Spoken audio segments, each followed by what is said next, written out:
So, as reported today, Biden is expected to step down, most likely coercively, by the rats in the Democrat Party in an attempt to defeat Donald Trump. And I have serious doubts that Kamala Harris will be his replacement.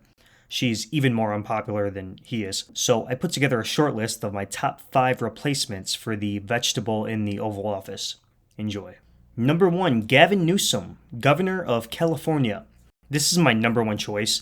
He may be the most viable candidate due to him being young and he's a good looking guy thanks to countless plastic surgeries and Botox, which might charm some middle aged women into voting for him. The problem with Newsom is, for starters, his state of California is a dystopian hellhole, rampant with homelessness, illegal immigration, extremely high taxes, people shooting up heroin on the street, citizenry living in tents, homeless people literally shitting in public.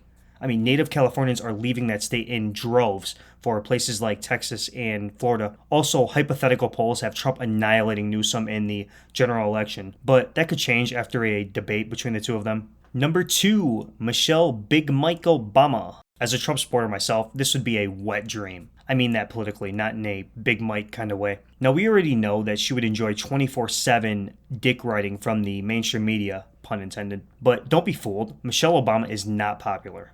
All right, especially with working class middle Americans. No construction worker or bricklayer who leaves work sweating their bag off every day wants to hear a billionaire who was First Lady of the United States of America complain about racism and sexism and how oppressed she is. The biggest problem may be in this nation, Barack and Michelle Obama are still oppressed.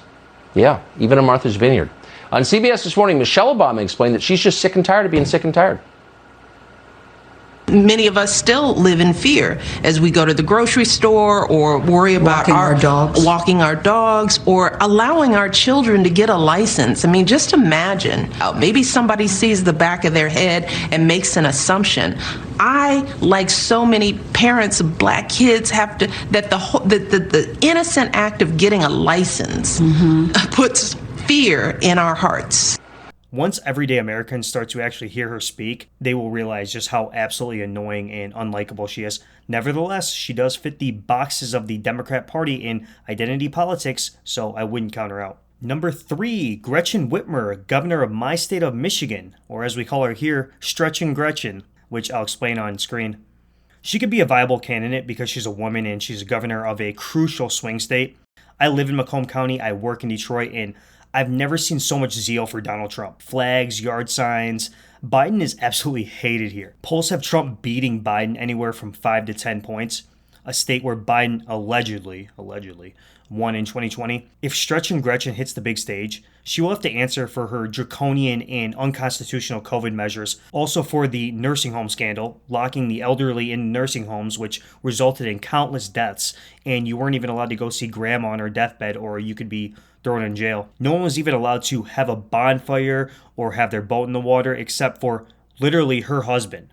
I'm not kidding. Meanwhile, she spent the entire pandemic in Florida. Not a good look. Number 4, Pete Buttigieg, former mayor of South Bend, Indiana, and current Secretary of Transportation. Well, he's gay. That's about the end of his qualifications. He's a failed mayor. He's a failed transportation secretary. But he's gay. So therefore, he's overqualified. I doubt Mayor Pete will be Biden's replacement. He will have a hard time winning over the black vote, which is crucial for the Democrat candidate. Also, his ideas are extremely radical, so Southern Democrats likely will not vote for him.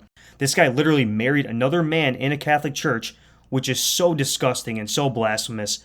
You might as well just give Jesus Christ the middle finger, so you can wave goodbye to any chance of winning over the Christian or the Catholic voters. Number 5, and my personal favorite, Hillary Rodham Clinton. Please make this happen. If I can watch Hillary lose to Donald Trump of all people a third time around, my life will be complete. Anyways, that's my short list. We will see if I'm correct in the coming weeks before the Democrat National Convention in August. They're going to have to act very quickly.